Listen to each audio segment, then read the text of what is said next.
Hi, everyone, and welcome back to What the Fuck Now, a podcast by S7. I'm Rick Wheatley, managing partner here at S7. We're thrilled to be kicking off our second season of this podcast. We're learning as we go, but it's clear these conversations are resonating. We've been lucky to sit down with some truly remarkable guests so far, and we're excited to keep going deeper. And what better way to kick off season 2 than a conversation with this episode's guest, Lieutenant General Sir Graeme Lamb. Graeme is someone we've had the privilege of working with many times over the years. A retired British Army general, he's known for his strategic leadership in some of the toughest theaters of modern conflict. He's experienced the Cold War, before the wall came down in Germany, Northern Ireland, Iraq, and Afghanistan. During his career, Graeme built a reputation not just for operational command, but for helping military and political leaders navigate complexity, build coalitions, and engage with adversaries in ways that change the course of conflicts. And since leaving the British Armed Forces, he has also become a trusted advisor to us and our clients, helping leadership teams step back from the noise and understand how to lead when the world around them feels unfamiliar and unmoored. In this conversation, Graeme helps us zoom out and ask, what's really happening to the West? He draws on history, the Cold War, World War II, and even further back to interrogate where we are now and whether our current crises are truly as novel or unprecedented as we think. He argues that the West is in many ways already at war, even if we haven't fully realized it. Perhaps not in the traditional sense of tanks and trenches, but in a contested, competitive world where values, economies, and influence are increasingly up for grabs. And he challenges us to wake up, to meet the moment not with panic, but with intent, reassessing what we thought we knew, what we need to let go of, and what it's going to take to lead through uncertainty. If you've found yourself feeling disoriented by the noise and narrative shifts in global affairs and geopolitics, or wondering what kind of leadership this moment really calls for, this episode might help. Here comes Graeme. Enjoy.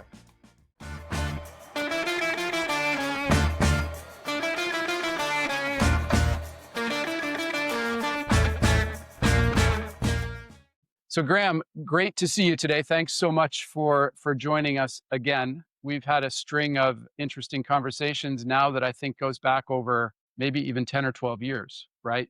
So it's been really fun to track that conversation through over a decade, and a lot's changed in the world since too.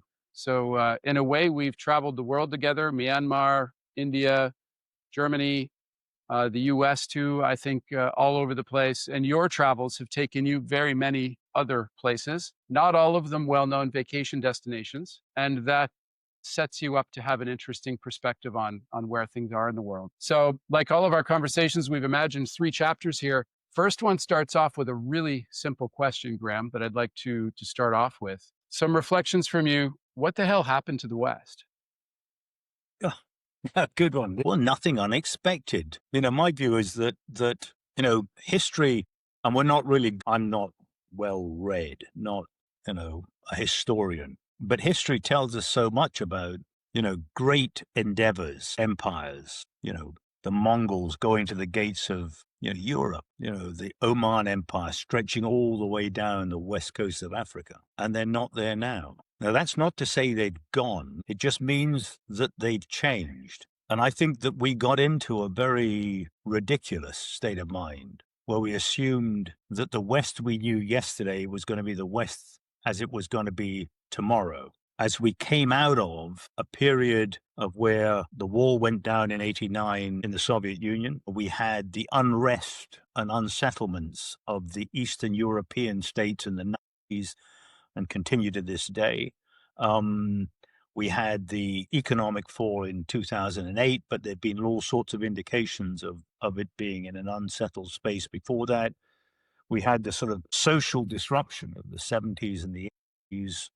And again, it hasn't gone away. It's just shifted a little bit. And in many ways, maybe we weren't paying attention on our watch. So I'm not surprised. And I think in many ways, recent events, last 5-10 years or so, you can go back a little bit on certain events, have at least woken us up to the fact that the world we thought we had in our hand wasn't ours. Make sense? That makes sense.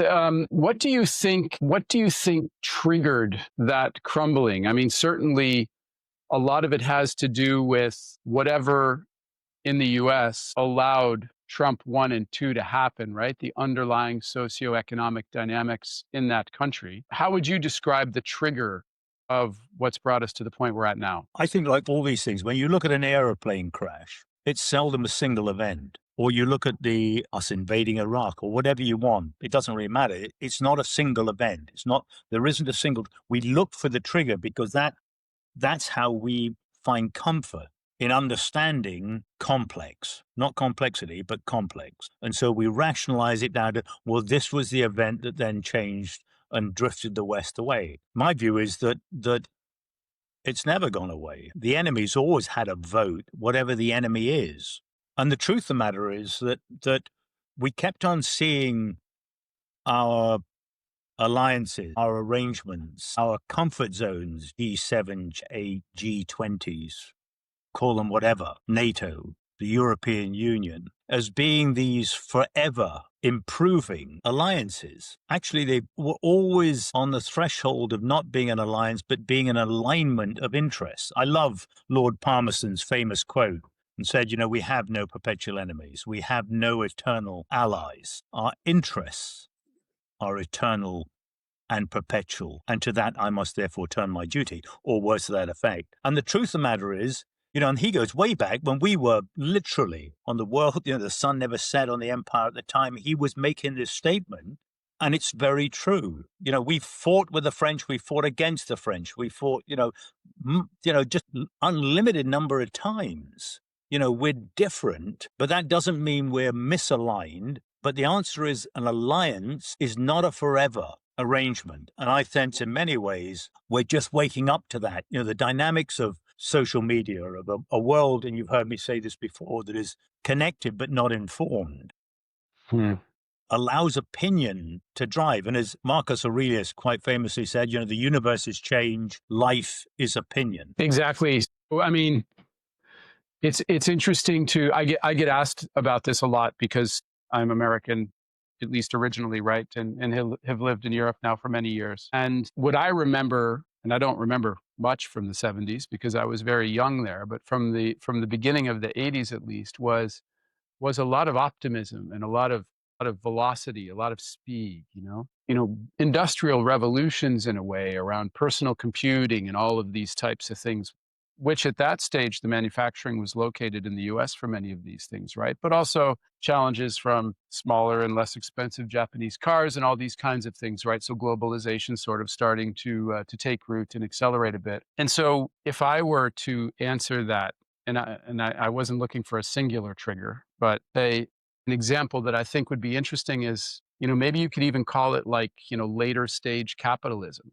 Like after World War II, we went through this great like flowering of coming back from the precipice and growing all things. That meant that pretty much everybody in the West, at least, got a little bit more, if not quite a lot more, over the course of a couple of decades or 3 decades. But then that started to round off a bit, and you ended up seeing what you've seen since, which is production moving to lower cost countries and communities that previously had neighborhoods in Detroit and Lockport, New York, and other places that were purpose built for managers and large companies got hollowed out and eroded, right? So I think that's definitely part of the story in the US, is that things grew to a point where it then entered a new phase, and that growth wasn't as good for everybody as it had been before. That saying that we hear, it's unlikely that the life of the current generation will be as prosperous as the lives of their parents, because that economy is in a different stage now. And then a question would be, is that coming to, or maybe it's already come to the UK, is that coming to Germany, is that coming to France, et cetera? Is it a system breakdown also? Yeah, I think, again, I wouldn't disagree with your point, but life, it's this constant adjustment, and we hold on to that which we like. Hope isn't a plan. And we were very hopeful, at the time of, post 1945, 80 million dead, the world in ruin, all the above, signing. But then the recognition of the Soviet Empire standing up and therefore us forming, in fact, NATO, followed by the Warsaw Pact to match that off as it came through, a period of 40 years of, standoff, but with the real possibility of the end of life outcome in that time. And so in many ways, you might say that sort of checked. It was a sort of break on maybe our awareness of everything else that was going on. Britain lost the sterling. We lost our shipbuilding. We gave up coal. Just keep ticking the lists off. Yeah. We lost our empire, in that same period. Yeah. But because it was set in a smaller space than this monolithic challenge or face off that we had with Russia. The truth is, in fact, it just ran into a sort of, well, that's all happening, but it's not the main game. I remember in Northern Ireland, for instance, the Troubles, as they were known, were seen as a rather sort of frustrating sideshow to the main effort, which was standing opposite each other in Germany on the inner German border and facing off the Russians. And so it may have therefore corrupted a little bit, in effect, the sort of shift and change in the nuances, which would have been more obvious if you hadn't had this sort of what I call this dreadful situation that we were facing. It then went in 89, and suddenly Gorbachev and all the rest of it, and we know that. But at the same time, you had then this collusion, or this sort of what I call this branch coming in, which was technology, social media, a whole range of things of which we in the West, to use that rather dreadful term, just saw our lives getting richer, improving, and all the rest. Well, that didn't mean they were getting better everywhere else in the world. There was places where it did occur, and don't get me wrong, but the reality was that many things, in fact, just stayed as they were. And so our blinkers, it's a bit like history. We're taught at school, our history starts at 1066 in many ways. Well, it doesn't. You and I know that because we've been around the world. We've seen, when I was in Iraq, there I was, just down the road from the city of Ur, the birthplace of Abraham. Yeah. The Hanging Gardens of Babylon, a society and a culture that, in fact, were making ceramics when we were beating each other to death with animal bones in Scotland. Yeah. So the truth is that it's always, my point is, I think, Rick, is it's always been thus. In many ways, maybe we were just put into a slightly sort of mental stasis sort of position for 40 years, and all this was happening. And so when a bit like sort of the Mona Dam, when it went, when it went, the answer is you get a crack a little bit, and then suddenly the whole damn thing goes. In this case, what was behind 89, social distress. And I remember watching the miners' strikes here in the United Kingdom and the like here. And these were, good people whose entire industry, their entire life ceased because we just stopped mining. And everything in the Welsh hills, and I walked around those a lot. The answer is there was nothing else to do but to mine. And if you weren't mining, everything failed. And so they were angry, understandably.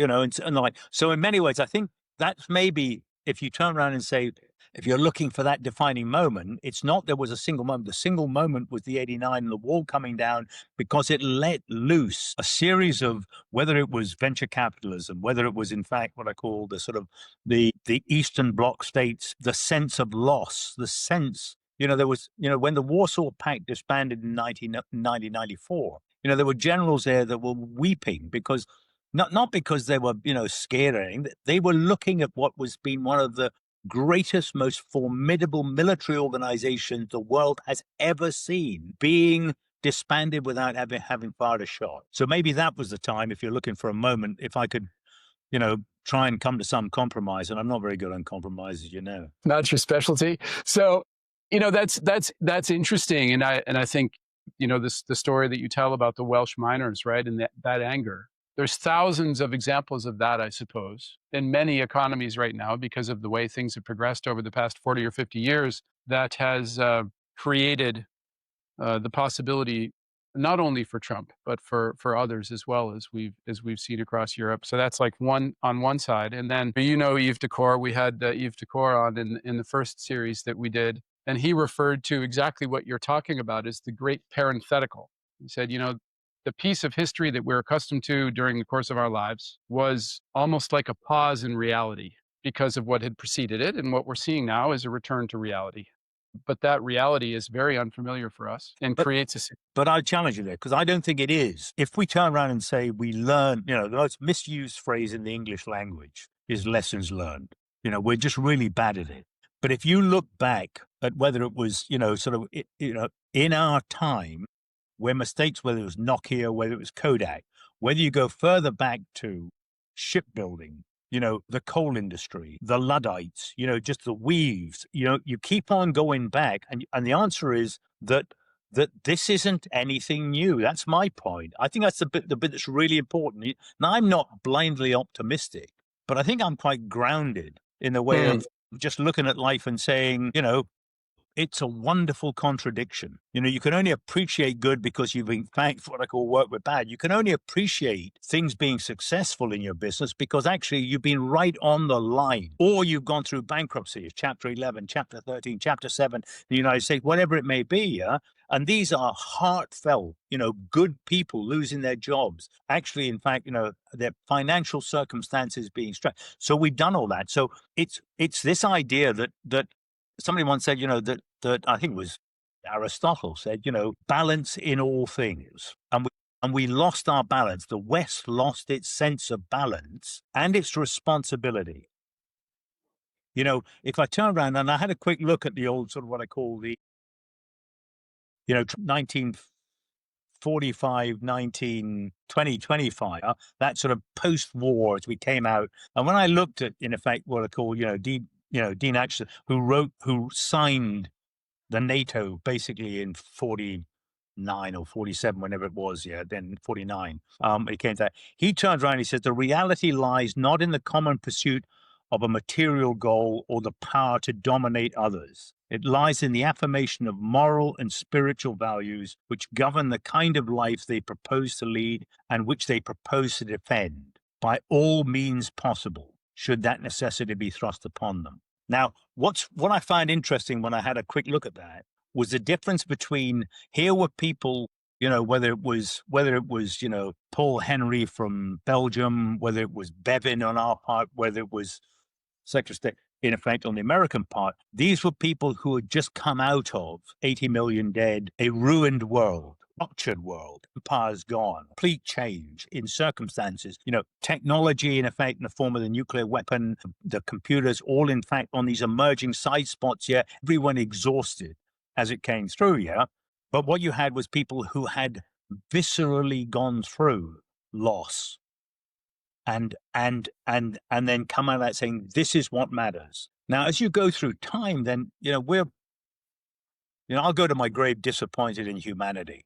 We should be so much better than we are at this point in this evolution of our species. But the reality is, understandably, that begins to wane. And as you go through time, then we move from a sense of, that statement at the time of citing, of the time of the Washington Treaty, to where we are now, where what you do is you get a wonderfully grand gestures and great words, well-intentioned. Don't get me wrong. These are not people who are lying or deceitful. These are our leaders in the fact, in the West as it stands.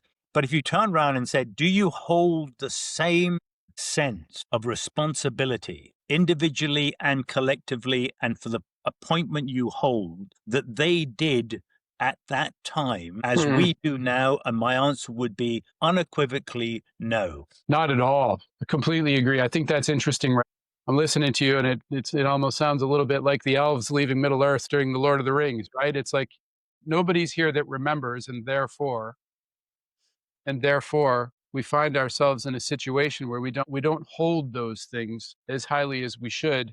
We don't have the gravity of that memory in our minds, and therefore, or the sense that whatever it takes, that final line of the line says, propose to defend by all possible means. That meant Article 5 as it stood.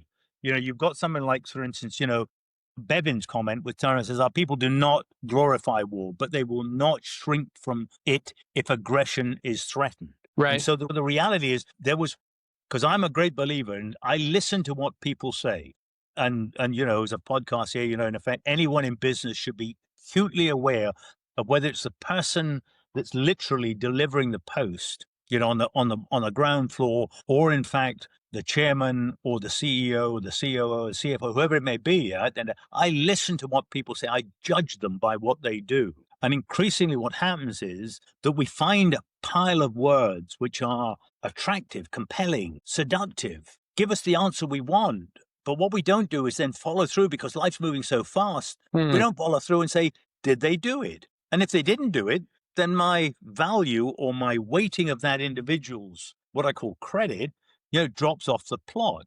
As a commissioned officer, my commission was signed by Her Majesty the Queen. She was, now we don't have a commander in chief. We have a sort of head of the armed forces and we have a prime minister. But the truth of the matter is my moral compass was always set by Her Majesty. Yeah. She remained unwavering in many ways in her approach. And you take something like, for instance, people, and I don't judge one way or the other. I have opinions, obviously, yeah. But you take, for instance, the President of the United States of America. Everybody says, oh, we hate Donald Trump. We don't do this and that. My view is to turn around and say, the American people elected President Trump to be their president two times round. Yeah. And so the truth of the matter is, that's America. And he represents America, and for better, for worse, for richer, for poorer. The answer is we have to come to terms with that. Now, if we don't have alliances or aligned or whatever the case may be, we go back to Palmerston, which turns around and says, where do our interests lie? Yep. The simple fact is that if you turn around and look at the world's GDP per capita, USA is number one, Europe is number two. We are hugely powerful economic entities. And if there was ever a cry, divided we fall, united we stand, now would be the time. Now, we have a different set of norms. We don't have the old sort of what I call comfortable G20, NATO, and all the rest. And so therefore, suck it up. Work with what you've got. It's that great, soldiers are inherently, and you know this well, stoic. Accept what you cannot change and change what you can. I'm not an American. I don't get to vote in America. President Trump's the president of the United States of America. A quick break from the serious stuff. If you're enjoying the podcast, please give us a like, leave a review, or hit follow. It helps more people find What the Fuck Now, and it keeps our algorithm overlords happy.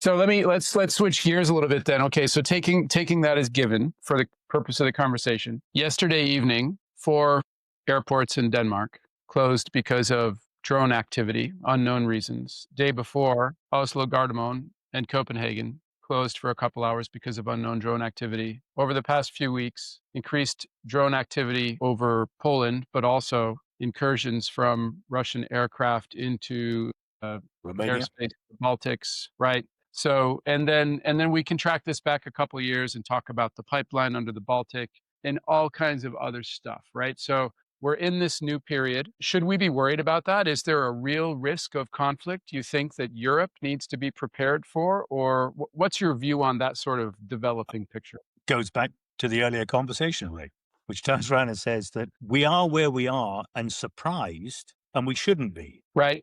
Now let's take your second question. All the disruption, including you take, for instance, all the cyber attacks against what I call the airline management systems at the end of the day. And you turn and say, we are where we are and we're surprised. That old maxim turns around and says, only Plato said, only the dead have seen the end of war, is absolutely true. We are quite capable as a species of, in fact, doing untold damage to any opportunity, to fortune, to favor, to ourselves, in effect, for reckless and emotional and ridiculous reasons. But at the same time, what you have is again, goes back to those quotes from 1949, at the end of the day, when they were signed off at NATO, at the end of the day, that united we can stand.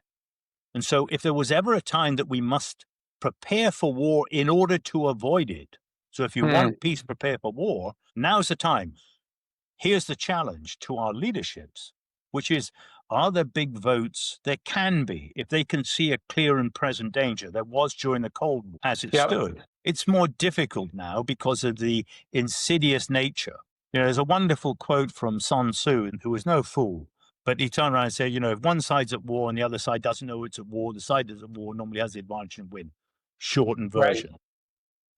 How is it possible that one side doesn't know it's not at war? Because the war doesn't look like D-Day.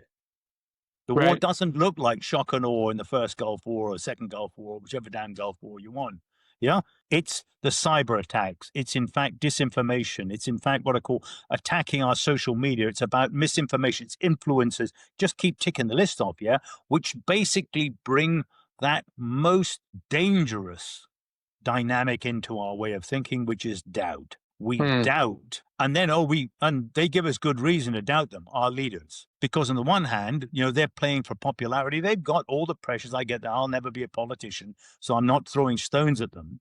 But the truth of the matter is, I do require them to be people of integrity. Yeah, and so and I need them to take a short, a middle, and a long-term view, which takes it beyond their term of duty and probably into the next, whether it's a Conservative Party, Nigel Farage, or the Labour staying on, whatever it may be, but take a long-term view over, in fact, our interests. And what I've seen in business is increasingly, in fact, where people short everything. I just saw today HSBC have now, in fact, they've cracked through on sort of quantum computing. They reckon they got themselves a material advantage, 32% improvement on their predictability in the bond market. Yeah.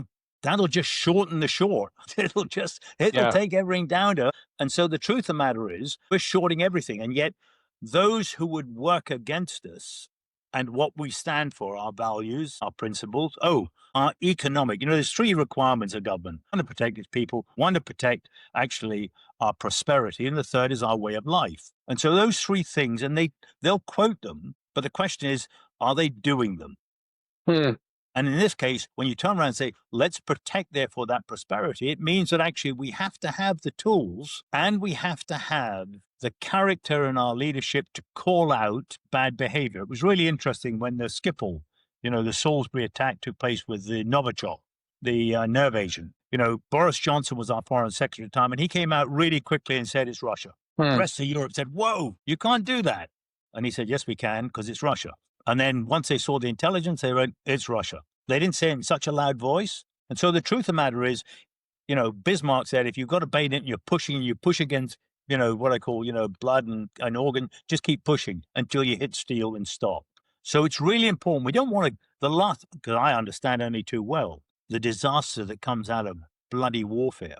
And so we don't want to go there. But the truth of the matter is, you think that just being nice to the bad guy, that being compliant, that not in fact what I call hurting in order to in fact bring about what I call material change in his or her behavior, doesn't matter. The answer is you're missing the point. So it's really important that Europe, the West, and all the rest of you. Now, in many ways, events, dear boy, events, as Macmillan once said. Harold Macmillan, when asked the question, what drove his politics? And he said, events, dear boy, events. Nothing about some great primary moment of greatness, Suez or the fall of Sterling or whatever the case may be. It was just events. But as events unfold, and I look at whether it's Ukraine, I look at what's happening in Gaza, I look at what's happening in the climate, I look at the sort of, the reality is that we are in many ways, we've been given an opportunity. And I tend to be a sort of opportunity guy. Yeah, we're given an opportunity to reassess what we thought and what we need to do. And it's really important, therefore, both business, politics, our nation states, what we stand for, are we prepared to defend that freedom? The Enlightenment, Hobbes, Grotius, all these boys, struggled with the relationship between the individual and the collective. And it was simply the four freedoms and rights. Everybody gets that. Everybody wants lots and lots of that. Everybody forgets the obligations and responsibilities. And we don't not force it. We don't make that clear in that relationship. When somebody says, well, and you say, no, democracy means that if 51% say this, then the truth of the matter is, as long as it's not illegal and all the rest, therefore that's what we go with. And you now have the right freedom of speech to be able to try and change that opinion. But until that, you comply. If you elect not to comply, then the answer is, what are you doing in the country? Yeah, interesting, right? So I feel like you opened up a whole potential new conversation with that last comment there, Graeme. I'm not sure if we're gonna chase that one down or not. But But the point that, you were making before that, the Sun Tzu quote, the degree to which Europe and the West are already in some sort of conflict or at war, just one that looks different than what people typically think of, and then the response. And then it also, history also showed us in pretty stark terms. You mentioned being kind to the enemy maybe makes things softer. The lead up to World War II was basically a class in that approach, right? You take that wonderful quote. I think it's in Churchill's first book of his 6 books on World War II, when he turned around. So it's the first statement he makes in the first book of his 6 volumes, which described what was his finest hour, which was, basically leading.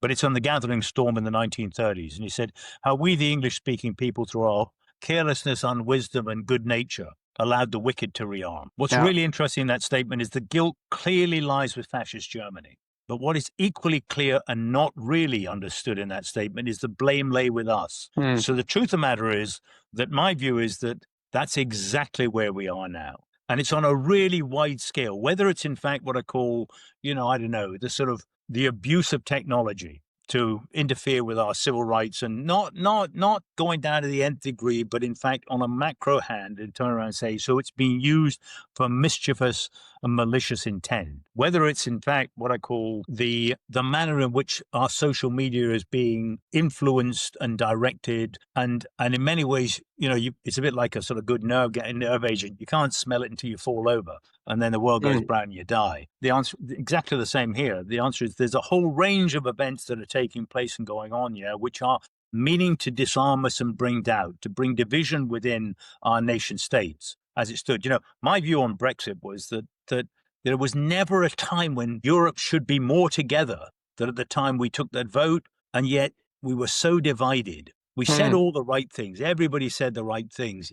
But my view was that France was about politics, Germany was about the money, and we were about trade.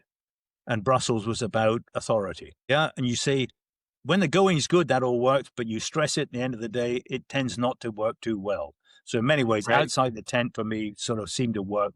Whether, time will tell, and I'll be dead before that. But the reality is that, so the stakes are huge. My view is that wake up, smell the coffee. That's number one. Number two is, oh, by the way, am I surprised? Not at all. Am I disappointed that many other people aren't surprised? The answer is that, yeah. But if we do nothing, then don't be surprised if we find ourselves in 1939. Right. That doesn't mean we need, nor should we endeavor to go to war, to be crystal clear. But we need to call out bad behavior, and we need to put pressure to change that behavior in a way which turns around and says, if we do not attend to this, then our way of life and our prosperity will be taken from us. Right. Clear as that, really. I mean, that's a pretty stark reality, and it seems like, at least in some places, in my home country, I think it is an example, at least with the man in charge, that we're in a way inspired toward bad behavior ourselves, rather than trying to bring together and do the things that must be done in order to avert the sort of crisis that could happen if we don't do so.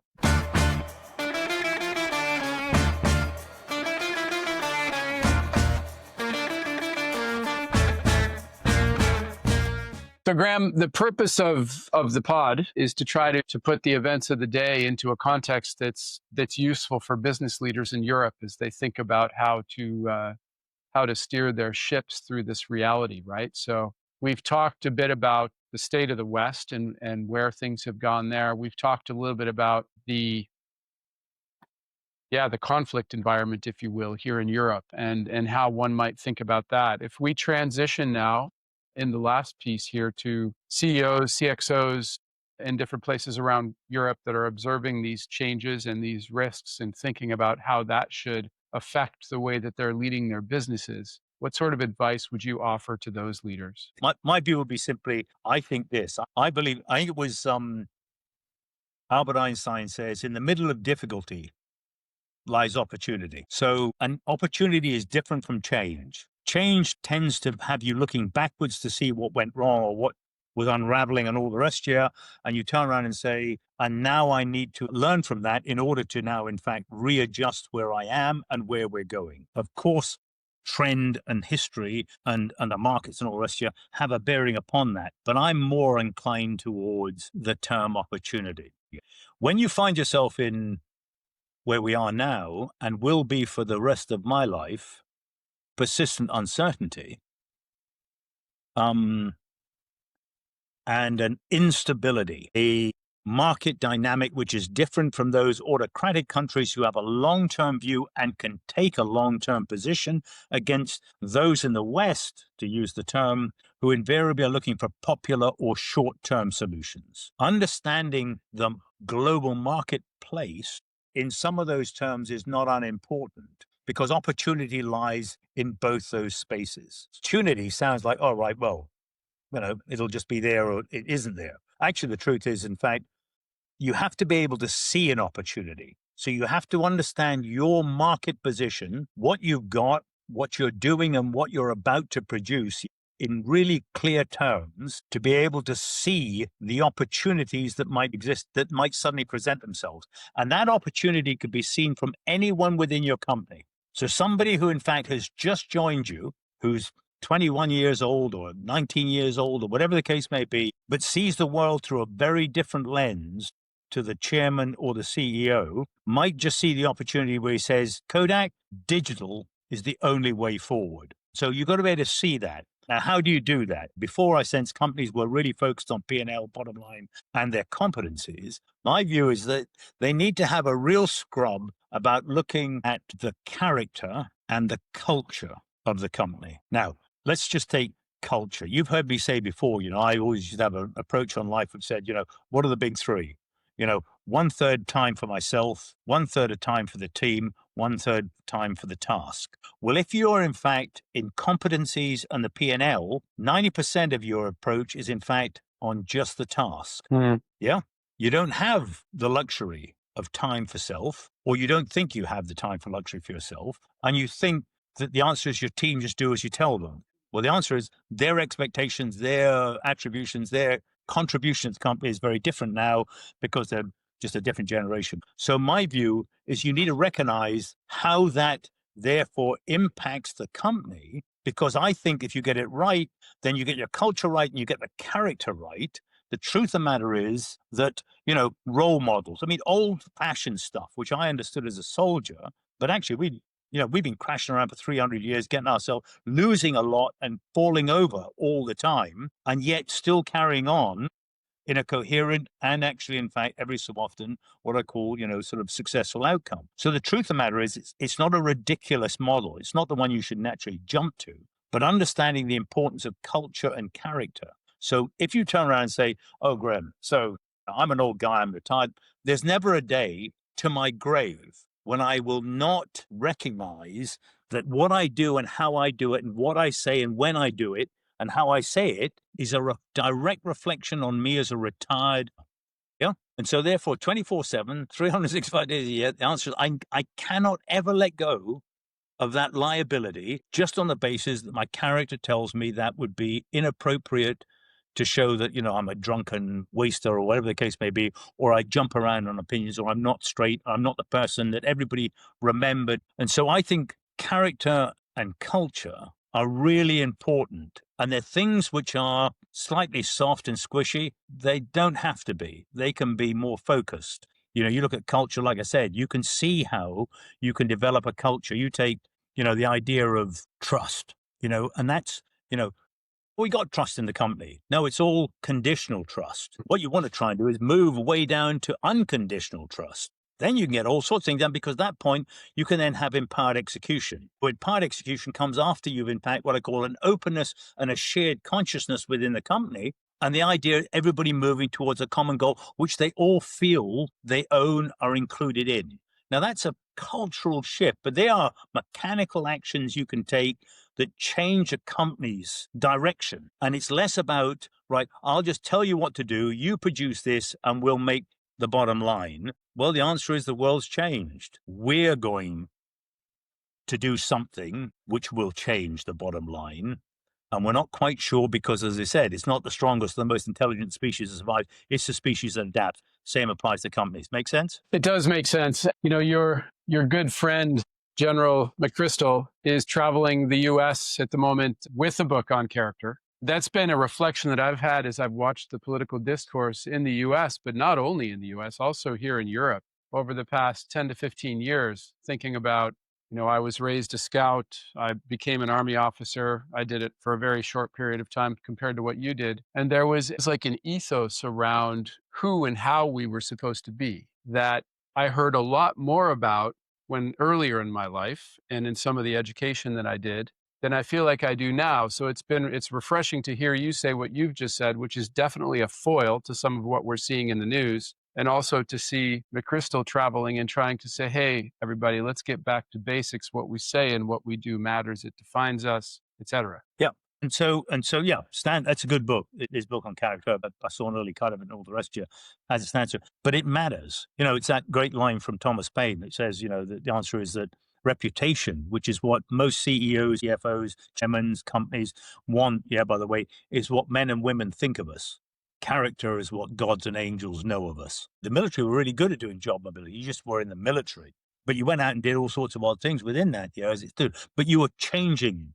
And so therefore growing. I spent probably 6 years of my life in the military, or maybe more, in direct education, in the job. Now, they can afford to do that. It's more difficult for a company, but that shouldn't allow a CEO or a COO to get away with, oh, we can't afford it or we haven't got time to do it. The answer is you can bring people on, you can develop their leadership skills, you can include them in, sort of lots of little things. They don't have to be a year-long course at the Royal College of Defence Studies. You can do stuff that, in fact, incrementally moves them. And oh, by the way, they appreciate it. They feel better for it. They are better leaders. I tend not to use the word leader or follower. I just look at collective leadership. I have learned from, watching somebody, when I've been all wet through, whatever the case may be, in the middle of nowhere, sort of giving it the, whoa, I'm feeling sorry for myself. How pathetic. But the truth of the matter, I looked across and thought, that guy's having a cup of tea. That's exactly what I'm going to do. He led me. He absolutely showed me. I didn't think about it. I just looked across and he was sitting there with a cup, which was warm in his hands here. And I thought, I need a cup of tea. That's a great idea. So the truth of the matter is the idea of a more inclusive engagement, I think, without losing, you don't want a flat structure, because a flat structure doesn't work in persistent uncertainty. You need to have some volume to it. Which, it's going to cost a little bit more money, but it means you're more resilient.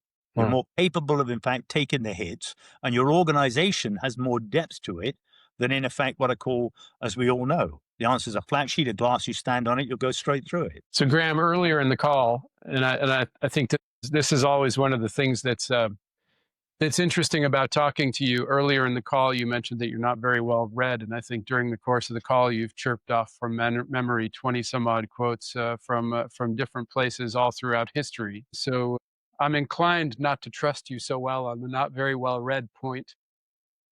I think the answer is you would be right and I'd be right, Rick, on both this. And the reason is because what I tend to do is I'll have a few reads. I always have one book running, but I'm not an avid reader. Quite often, to relax, I'll read complete madness, Lord of the Rings and sort of what I call science fiction. The answer is, if only I had 3 million, I'd have bought Darth Vader's lightsaber the other day in America. That sort of stuff. So I can do the ridiculous, but at the same time, there'll be a series of books which I will have, which I'll read and then reread and rethink about, and I'll reflect on. It goes back to this point about self, time for self. I think the most misused quality that all companies have, and they do not realize the potential of, is thoughtfulness. I think, and that goes from the chairman through the CEOs, through the management, all the way down throughout the whole organization. There has to be time to be thoughtful. My favorite, here's a danger, I'm going to make a quote here at the end of the day. My favorite quote at the moment, is from Seneca the Younger, who supposedly once said, to my way of thinking, there is never better proof of a well-ordered mind than a man or a woman's ability to stop just where they are and spend some time in their own company. We don't do it. We don't do it enough. And often I found myself in the most difficult of circumstances where I had to force myself, and my staff understood, or the people I was working with understood. The boss just needs 5 minutes, standing by himself with a cup of tea and a sort of what I call, I'm smoking, sort of what I call wreck of a building, to just think. Mm. And it's really important people don't that, because if you think, don't confuse activity with progress. Do not think clearing your in tray actually, in fact, what I call basically will lead to success. The answer is it's your thoughtfulness about where you are and where you think you should be going, who you should ask, where you should find some answers, which parts of the market aren't you? I see all of that, and then bring like minds together and have that honesty of openness. Goes back to this point about what I call trust, where you can have a conversation that says, look, I'm really struggling with where we're going as a company. I need your help because you've been with me as long as this has, or whatever the case may be. What should we do? That doesn't show weakness. It shows quite the opposite. I think we've been in a period of quite binary thinking where power dressing, I'm the guy in charge, Wolf of Wall Street type sort of mentality. My view is led us to believe that is the way to lead. And you and I know that is not the case. I think that's maybe one of the key takeaways of mine over the past year and a half or so, is seeing how, as we find ourselves more and more in a phase of persistent uncertainty, to use your term, Graeme, this like self-constructed urgency and being in a rush is more and more dangerous to a business, because it easily creates a situation where the business loses connection with where it is, because it's not paying attention deeply enough, reflecting on, being thoughtful, as you say, what's happening around us, where are we, and what are we doing, right? So that's like, I think that it's interesting to say, to hear you say that, that's maybe a key takeaway that we'd be interested to lift up out of this conversation as we find ourselves in this situation, calming down, being thoughtful, and asking ourselves, do we know where we are, and are we doing the right things as a result? And asking for help and engaging people and getting intelligence from places we might not have typically gotten it from, where we were when we were just operating the way that we've always operated. No. And if I take a good example, years ago, I was a pentathlete. I learned, I took it up because I'd never fenced and I'd never ridden before. And so when I went to San Jose, I thought, why not? I can do these skills. I was taught really well how to ride a horse by typical military, sort of what I call quite functional, but at the same time, with a real sense of empathy from people who loved horses. Yeah. And so my view was, I get on a horse because you only had 5 minutes on the horse before you then had to take it around a whole series of jumps. Yeah, the answer was, it was about, you had that time to, in fact, establish a connection with the horse. You didn't want your head cluttered with, in fact, what I call, how am I doing on points and that sort of stuff. It was just about you and the horse. So I'd spend probably about 2 minutes of that 5 minutes I had, at least, if not longer, just standing lower than the horse, basically trying to establish a sort of what I call some sort of common link. Before the first jump, always steady the horse. Once you've got 4 falls, you cannot recover them. And of course, at that point in time, then everybody blames all the other reasons. And that's what happens in a company. Yeah. Oh, whose fault was it? Why did we do this? Da-da-da-da. And you get in the blame game, which is a really dangerous place to be. What you need to do is realize that, in fact, how you need to be in the right frame of mind as a company, as an individual, as a collective, before you tackle that first jump and then go on. Awesome. So, Graeme, if I was to sort of sum this up, we go all the way back to the beginning of the conversation. For somebody who's leading a business here in Europe and is thinking about how to proceed, it might be something like, stop using energy on being surprised. Recognize the reality that we find ourselves in right now, and recognize that we are at a point in an arc of history that's always been arcing. Things go up and things go down, but there's opportunities in all of that. But as things change in the phase that we're entering now, it's so important, together with your team, to be able to quiet down, to be able to put the manufactured urgency to the side, and to be thoughtful together about where one is and what one does next. And then one other thing I think too is that for those of us that are here in Europe, we need to be expecting of our elected officials that they also recognize what's happening in the bigger space here and are prepared to do the right things, to invest in the right things in order to avert real negativity that could happen if we sleepwalk into whatever might come next. Yeah, and